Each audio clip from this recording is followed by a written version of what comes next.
안녕하십니까? 러빙타임 새벽을 여는 예수 묵상 시간입니다.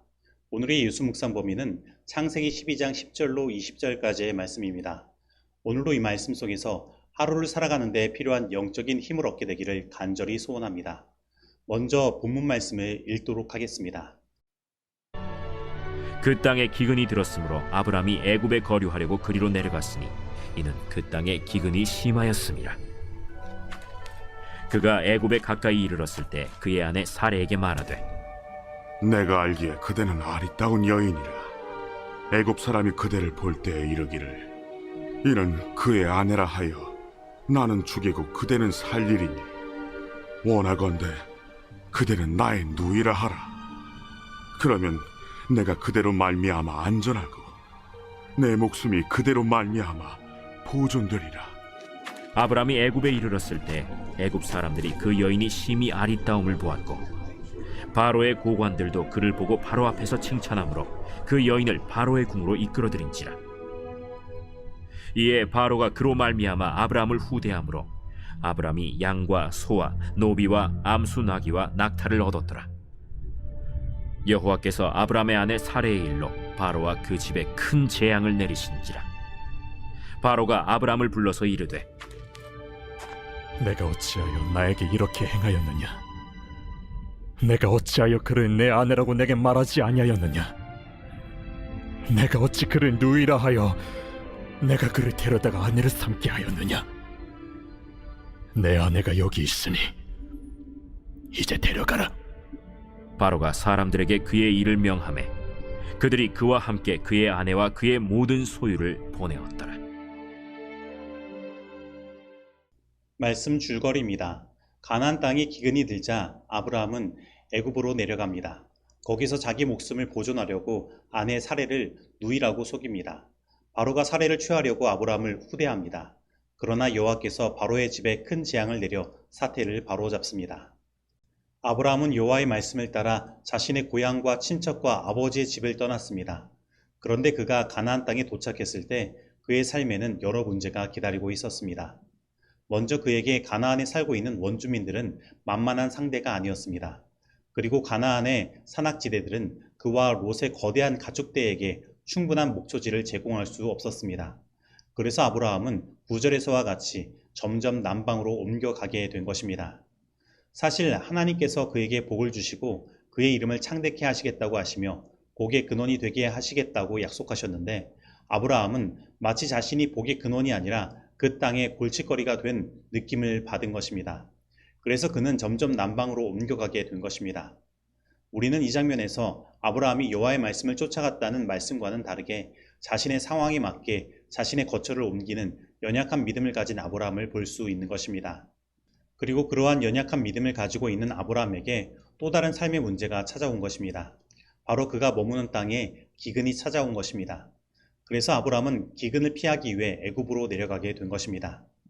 여기에서도 우리는 아브라함의 믿음의 연약함을 보게 됩니다. 그가 가나안으로 그의 거처를 옮길 때에는 여호와의 말씀을 쫓아 나아갔지만 막상 가나안 땅에 갔을 때에는 그가 당한 현실이 하나님께서 말씀하신 것과는 다른 현실처럼 보였기 때문에 그는 하나님께 묻지 아니하고 그의 거처를 계속해서 옮기게 된 것입니다. 그런데 그가 그렇게 하나님께 묻지 아니하고 옮겨간 애굽도 그리 만만한 곳이 아니었습니다. 애굽은 바로가 다스리는 곳이며 강한 군대로 무장한 당시의 가장 강한 강대국이었습니다. 그래서 그는 두려움에 사로잡히게 되었습니다. 그래서 거기에서 그가 보인 행동은 정말로 믿음의 조상이 맞는가라는 의심이 들 정도로 연약함의 극치를 보여주었습니다. 즉, 그의 아내를 그들이 빼앗기 위해 자신을 죽일까봐 그의 아내를 누이라고 속인 것입니다. 아브라함의 삶의 자리에 찾아온 이러한 심한 기근과 죽음의 위협과 같은 현실적인 어려움들은 그의 믿음이 얼마나 연약한지를 드러낸 것입니다. 그런데 이것은 단순히 아브라함만의 문제가 아닙니다. 오늘 우리 삶에 찾아온 삶의 어려운 현실들은 오늘 우리들의 믿음의 실체가 어떠한지를 드러나게 하는 것입니다. 이제는 하나님을 온전히 믿고 살아야겠다는 결심을 가지고 나아가려고 했지만 갑작스럽게 찾아온 삶의 문제 때문에 다시 믿음을 버리고 현실의 문제를 해결하고자 급급한 나의 연약한 모습을 발견하는 것입니다. 그리고 우리는 그렇게 자신의 현실의 문제를 스스로 해결하고자 노력하지만 그 문제가 해결되지 않고 더 꼬여버리는 일들을 종종 경험하게 되는 것입니다. 아브라함의 상황도 마찬가지였습니다. 그가 그의 아내를 누이라고 속인 일들은 곧 들통나게 되었습니다.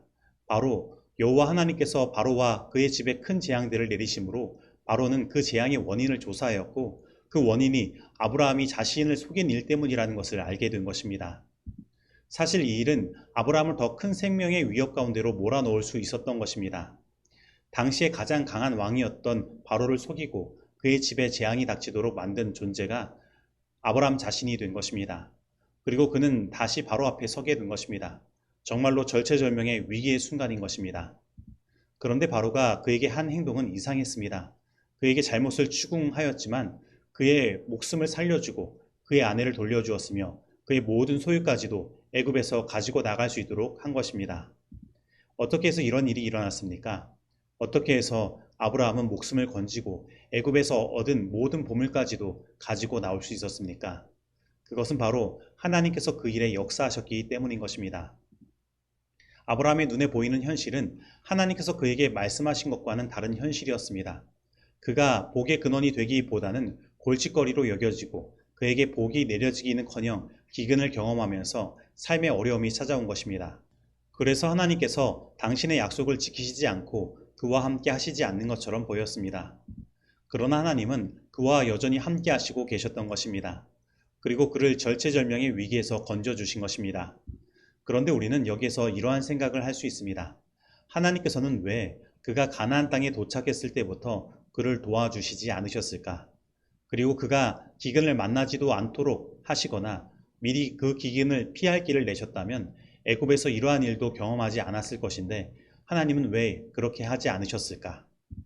사실 어제도 언급한 바와 같이 창세기 12장에서 아브라함에게 하나님께서 허락하신 복은 창세기 1장에서 사람을 만드시고 허락하신 복과 비견할 수 있는 것이었습니다. 그리고 하나님께서 말씀으로 이 세상을 창조하셨듯이 아브라함은 하나님의 말씀을 쫓아 가나안으로 나아가 하나님께서 그에게 주시는 복의 근원의 삶을 누리면 되는 것이었습니다. 그러나 아브라함이 가나안에 도착한 뒤에 그는 여호와의 이름을 부르며 하나님께 제사하고 예배하는 일을 행했지만 그의 예배와 그의 삶은 거리가 있었습니다. 그는 삶 속에서 여호와 하나님을 의지하지 않았습니다. 그의 삶의 주체가 하나님이 되도록 내어 맡기지 못한 것입니다. 그는 그가 당한 현실 속에서 스스로 그 어려움들을 극복하고자 노력하였습니다. 그래서 그의 삶의 방향은 여호와의 말씀을 쫓아가는 것이 아니라 남쪽을 향해 애굽을 향해 나아가게 된 것입니다. 하지만 이러한 아브라함의 연약함을 하나님께서는 이미 아셨습니다.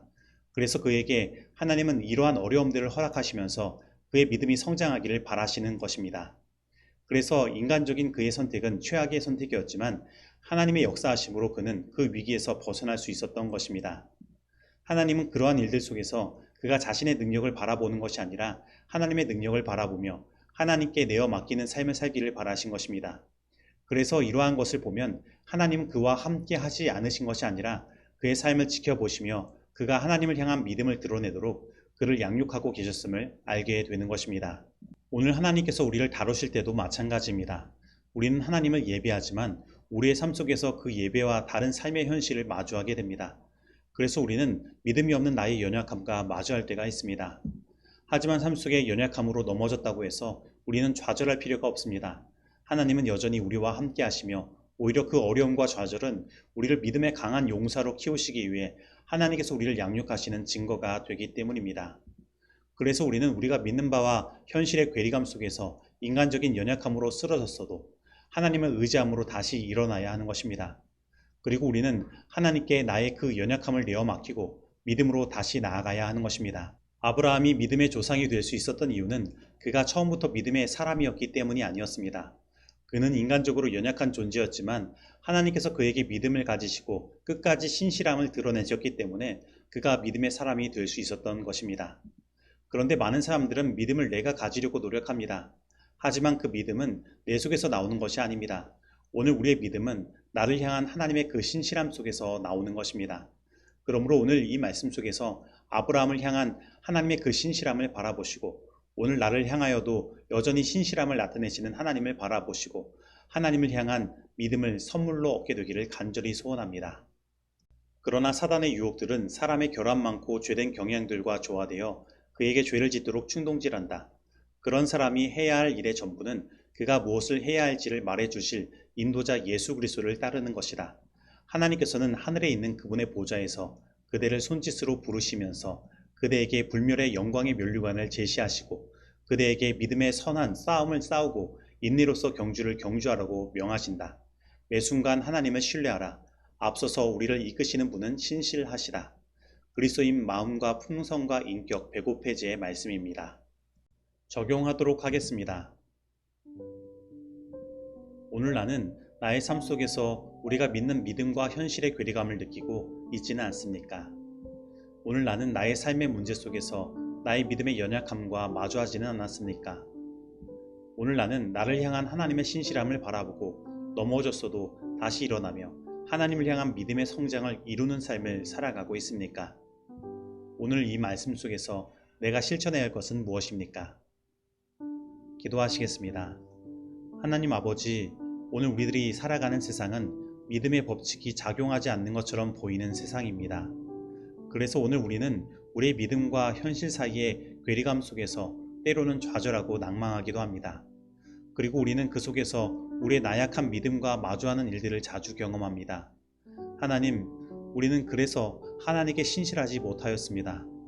하지만 하나님, 우리의 이러한 연약함과 신실하지 못함에도 불구하고 하나님은 여전히 우리를 향하여 신실함을 보여주시고 당신의 그 무한하신 사랑을 보여주시니 감사드립니다.